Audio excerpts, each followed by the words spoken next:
Assalamu alaikum, dear viewers. Welcome back to our channel. I'm archiving every distortion. I am Ibrahim Traoré, and today I'm pulling off your masks. Yes, you heard correctly. I, whom you call a young military junta leader, whom you brand as a dangerous radical, whom you serve up as an anti-Western dictator, am now telling you the truth. And this time you cannot turn off your microphones. This time you cannot turn away your cameras. This time your editors cannot cut this speech. Because the world you monopolize no longer exists. Because millions will hear these words now, without passing through your filters, without being subjected to your distortions. This is a clip from a speech of an African leader that is setting the internet on fire and exposing the reality of the Western leaders. A young African leader stood up and the world listened. Not because the Western media gave him a microphone, but because he grabbed it himself and exposed 100 years of lies. His name? Ibrahim Traoré, president of Burkina Faso, just 34 years old. But his heart is feeling the 100 years of pain that his land has suffered. But in short time of 34 years, he learned what the West has been hiding for centuries.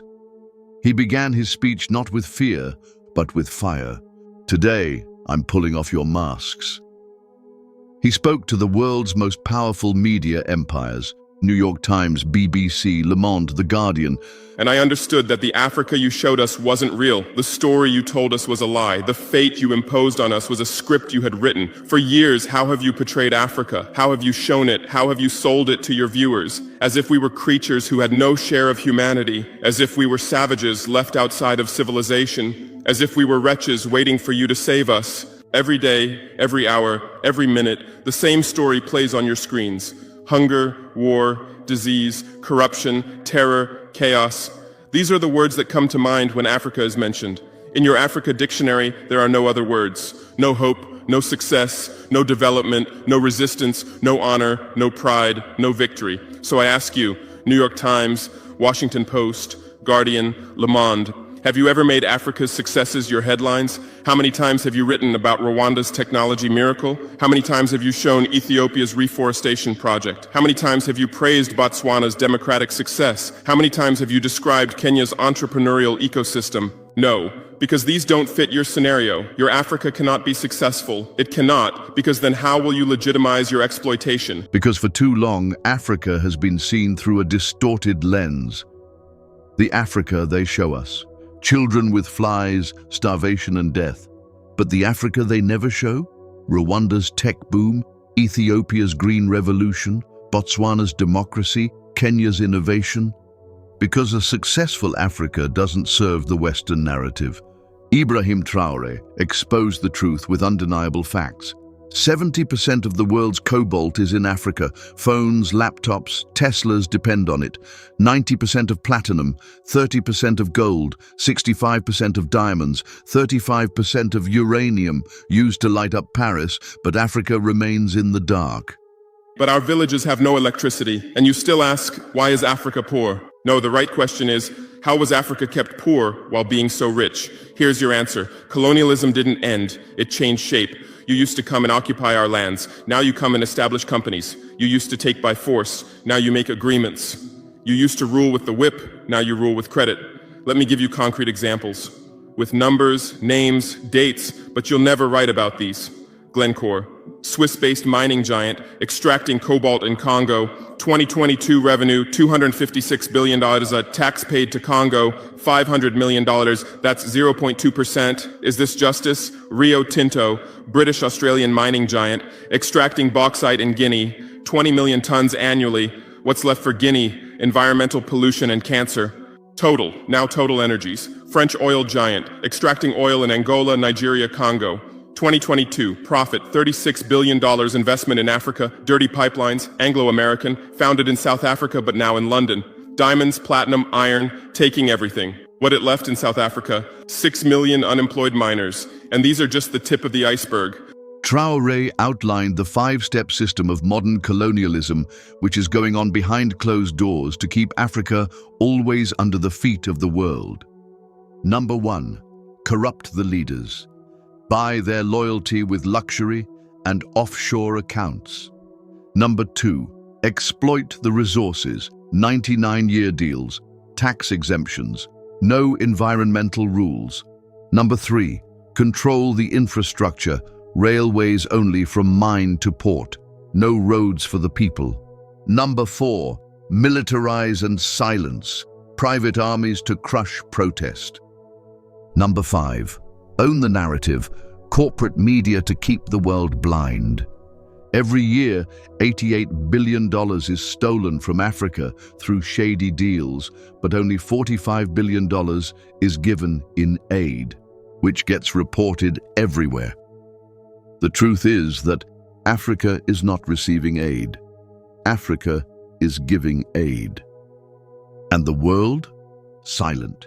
Every word that Ibrahim Traoré said was 100% truth and no conspiracy.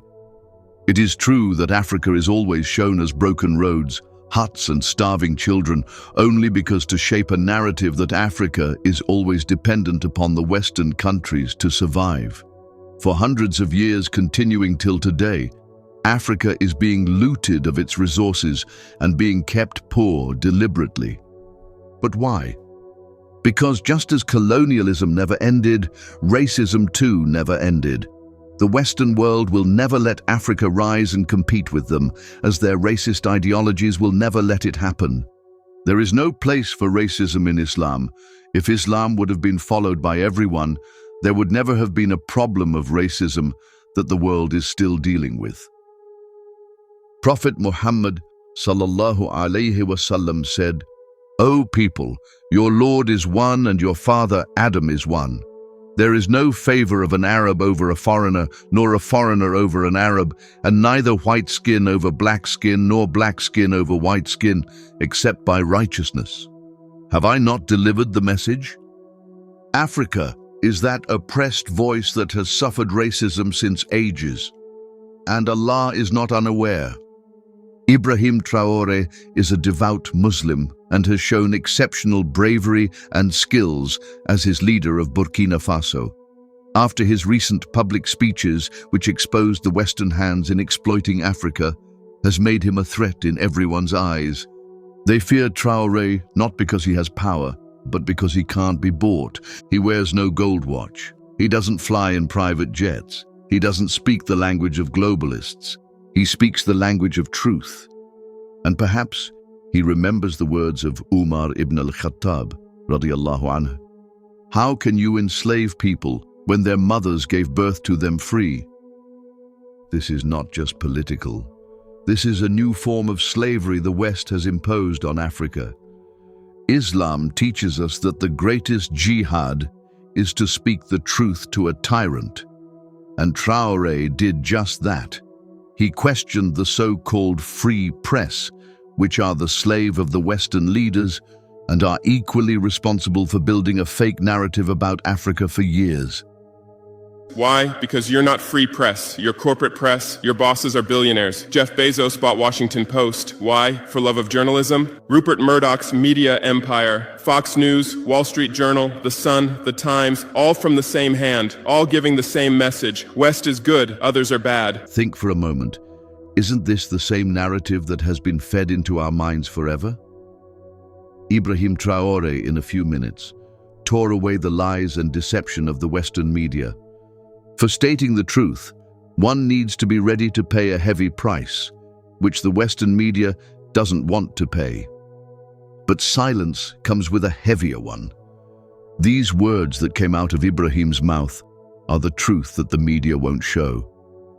This is true that the chains of colonialism may have changed shape, but they have not broken. The French, the British, and the American empires are still colonizing the whole world alongside teaching moral values and democracy, but the world is unaware of it. May Allah protect the oppressed and raise leaders who fear Him alone. May Allah support and protect Ibrahim Traoré. Amin.